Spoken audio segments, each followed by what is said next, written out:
നമസ്കാരം. ഇന്നത്തെ പ്രധാന വാർത്തകളിലേക്ക്.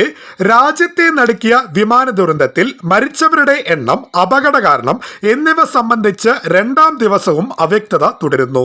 265 പേർ മരിച്ചെന്നാണ് വാർത്താ ഏജൻസികൾ റിപ്പോർട്ട് ചെയ്യുന്നതെങ്കിലും കേന്ദ്ര സംസ്ഥാന സർക്കാരുകൾ ഇക്കാര്യം ഔദ്യോഗികമായി സ്ഥിരീകരിച്ചിട്ടില്ല ഇതുവരെ.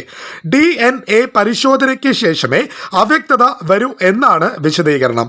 അതേസമയം വിമാനം ഇടിച്ചു കയറിയ BJ മെഡിക്കൽ കോളേജിന്റെ ഹോസ്പിറ്റലിൽ ഉണ്ടായിരുന്ന വിദ്യാർത്ഥികൾ ഉൾപ്പെടെ പലരെയും കാണാതെ ആയിട്ടുണ്ട്. ഹോസ്റ്റലിലും സ്റ്റാഫ് ക്വാർട്ടേഴ്സിലുമായി നിലവിൽ റിപ്പോർട്ട് ചെയ്തിരിക്കുന്നത് 5 മരണമാണ്. ഈ സംഖ്യ ഉയരുമെന്നാണ് സൂചന ലഭിച്ചിരിക്കുന്നത്. വിമാനത്തിലെ 242 പേരിൽ ഒരാൾ മാത്രമാണ് രക്ഷപ്പെട്ടത്. അപകടത്തിൽപ്പെട്ട Air India Boeing 787-8 Dreamliner വിമാനത്തിന്റെ ഡിജിറ്റൽ ഫ്ലൈറ്റ് ഡേറ്റ റെക്കോർഡർ കണ്ടെത്തിയതോടെ അപകട കാരണം സംബന്ധിച്ച് വ്യക്തത വരുമെന്നാണ് പ്രതീക്ഷ ലഭിച്ചിരിക്കുന്നത്. മെഡിക്കൽ കോളേജ് ഹോസ്റ്റൽ കെട്ടിടത്തിന്റെ മേൽക്കൂരയിലുണ്ടായിരുന്ന വിമാനഭാഗത്ത് നിന്നാണ് aircraft accident investigation bureau black box കണ്ടെത്തിയതിനെ തുടർന്ന് അതേസമയം കോക്പിറ്റ് വോയിസ് റെക്കോർഡർ കണ്ടെത്തിയോ എന്നതിൽ വ്യക്തതയില്ല. ദേശീയ അന്വേഷണ ഏജൻസിയും സ്ഥലത്തെത്തി പരിശോധന നടത്തിയിട്ടുണ്ട്.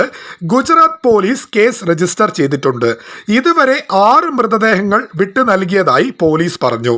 215 വിമാനയാത്രികരുടെ ബന്ധുക്കൾ ഇതുവരെ DNA സാമ്പിളുകൾ നൽകി.